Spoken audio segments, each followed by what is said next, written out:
Hello friends, நம்ம இன்றைக்கி என்ன பார்க்க போகிறோம் அப்படின்னா 8ஆம் வகுப்பு அறிவியல் விலங்குகளின் இயக்கம் அந்த லெசனில் இருக்கக்கூடிய பாக்ஸ் இன்ஃபர்மேஷன் தான் நாம் இன்றைக்கி பார்க்க போகிறோம். டிஎன்பிஎஸ்சி, டெட், பேப்பர் 1, 2, எஸ்ஜிடி எல்லா எக்ஸாம்லேயும் இந்த கொஸ்டின்ஸ் வர வாய்ப்புகள் இருக்குது. ஷார்ட்கட்டோடு உங்களுக்கு சொல்லித்தரேன் ஃப்ரெண்ட்ஸ், பாருங்கள்.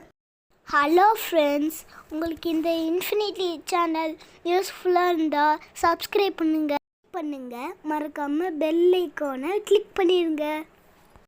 உங்களுக்கு தெரியுமா, இந்த பாக்ஸில் இருக்கக்கூடிய இன்ஃபர்மேஷன் தான் நம்ம இப்போ பார்க்க போகிறோம். சிறுத்தை மணிக்கு 76 கிலோமீட்டர் வேகத்தில் ஓடக்கூடியது. இதை எப்படி ஷார்ட்கட்டோடு படிக்கலாம் அப்படின்னா, சிறுத்தை மணிக்கு 7 ஆட்டை தாண்டி ஃபாஸ்ட்டாக ஓடுமா. அப்போ நமக்கெல்லாம் ஒரு ஆறை தாண்டதுக்கே கஷ்டமாக இருக்கும், ஆனால் சிறுத்தை 7 ஆறை தாண்டி ஓடிடுமா. இதான் லிங்கோட வச்சு படிச்சுக்கோங்க. நீர் யானை மனிதனை விட வேகமாக ஓடக்கூடியது.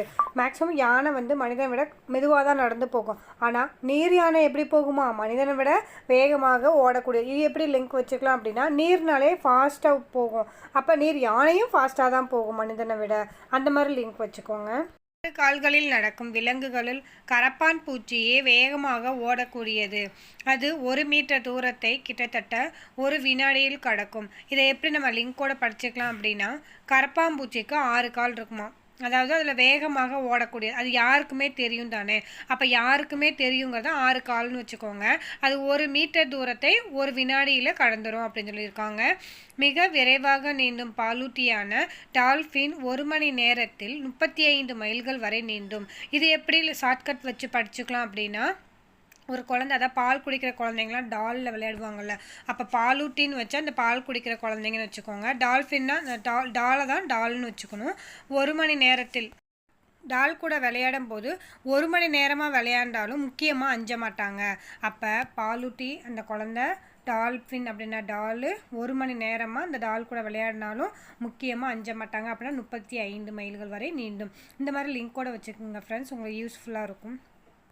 மூட்டுக்கள் என்பவை 2 எலும்புகள் சந்திக்கும் அல்லது இணையும் இடமாகும். இப்போ மூட்டுக்கள்னாலே 2 எலும்புகள் ஜாயின் பண்ணுற இடத்த தான் நம்ம என்னன்னு சொல்லுவோம், மூட்டுகள் அப்படின்னு சொல்லுவோம். நெக்ஸ்ட்டு, எலும்பிணைப்பு இலைகள் என்பவை இணைப்பு திசுக்களின் கடினமான குறுகிய பட்டைகள் ஆகும்.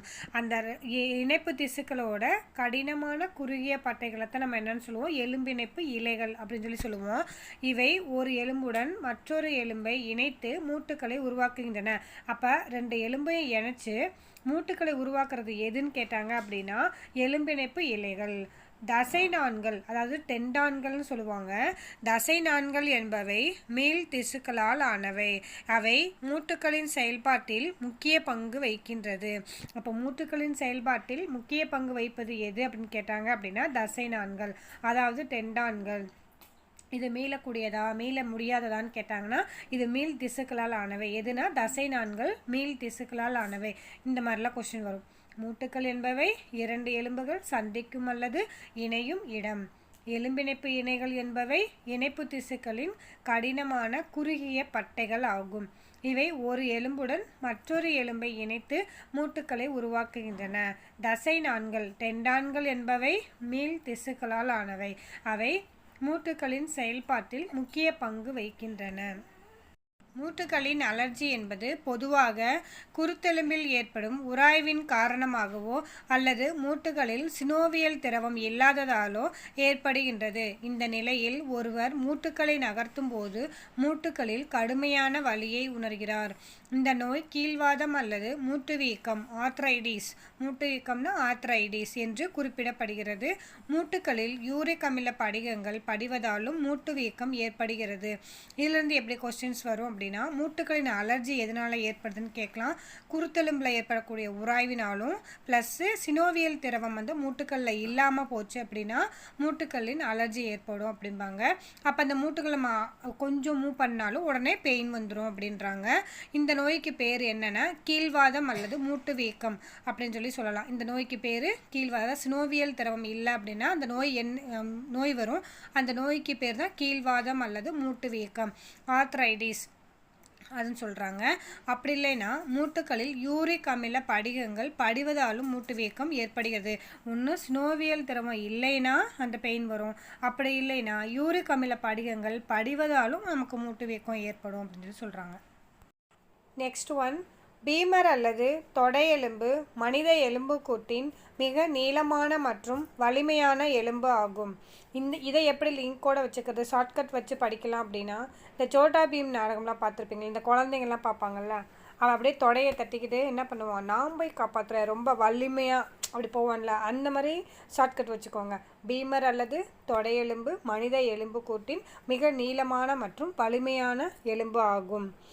நடு செவியில் உள்ள ஸ்டேபஸ் என்ற எலும்பே மனித எலும்புக்கூட்டின் மிக சிறிய மற்றும் லேசான எலும்பு ஆகும். இதை எப்படி லிங்கோட வச்சு படிச்சுக்கலாம் அப்படின்னா, இந்த காதுக்குள்ளெல்லாம் பட்ஸ் தானே நம்ம போடுவோம், ரொம்ப லேசாக இருக்கும், உள்ளுக்குள்ளே போகும்போது ரொம்ப லேசாக இருக்கும். அப்போ பஸ்ஸுங்கிறத நம்ம பட்ஸ்ன்னு வச்சுக்கணும். அப்போ காது அப்படிங்கிறது நடு செவிக்குள்ளார பட்ஸை விடுவோம் நம்ம.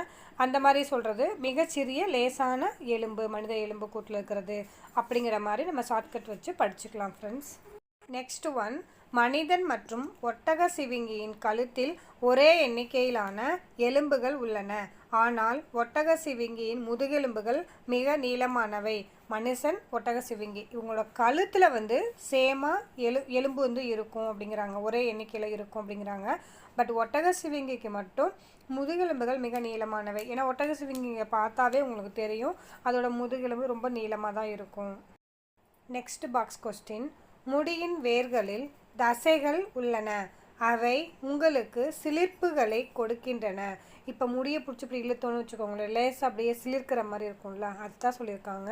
முடியின் வேர்களில் தசைகள் உள்ளன, அவை உங்களுக்கு சிலிர்ப்புகளை கொடுக்கின்றன. புன்னகைக்க 17 தசைகளும் கோவப்பட 42 தசைகளும் தேவைப்படுகின்றன. இதை எப்படி ஷார்ட்கட்டோடு வச்சுக்கலாம் அப்படின்னா, ஒருத்தன் புன்னகைக்கணும் அப்படின்னா 1 வீக்காகவே சிரித்தா உடம்புக்கு நல்லதுன்னு சொல்லுவாங்களா, 1-7 அதை எப்படி படிச்சுக்கலாம் அப்படின்னா, ஷார்ட்கட்டு 1 வீக் அப்படின்னா, அப்போ 1 வீக் சிரிச்சுக்கிட்டே இருக்கலாம். நெக்ஸ்ட்டு கோபப்பட 42 தசைகளும் தேவைப்படுகின்றன. அப்போ 42 ஏஜ் ஆயிடுச்சுன்னா எல்லாருமே மேக்ஸிமம் எப்படி கோவம் அதிகமாக தான் அவங்களுக்கு வரும். அப்போ 42 ஏஜ்னு வச்சுக்கோங்க, 17 1 வீக்னு வச்சுக்கோங்க. 1 வீக் ஃபுல்லாக சிரிக்கலாம். 42 ஏஜ் வந்துச்சுன்னா அதிகமாக கோவப்படுவாங்க. அந்த மாதிரி லிங்க் வச்சு படிச்சுக்கோங்க. கடினமான இயங்கும் தசைகள் கண்ணில் காணப்படுகின்றன. கடினம், கண் இல்லைன்னா நமக்கு எல்லாமே கடினம்தான் அப்படின்னு ஷார்ட்கட் வச்சுக்கலாம். Thank you friends. என்னோடய வீடியோ உங்களுக்கு பிடிச்சிருந்துச்சுன்னா சப்ஸ்கிரைப் பண்ணுங்கள், பெல் பட்டன் கிளிக் பண்ணுங்கள்.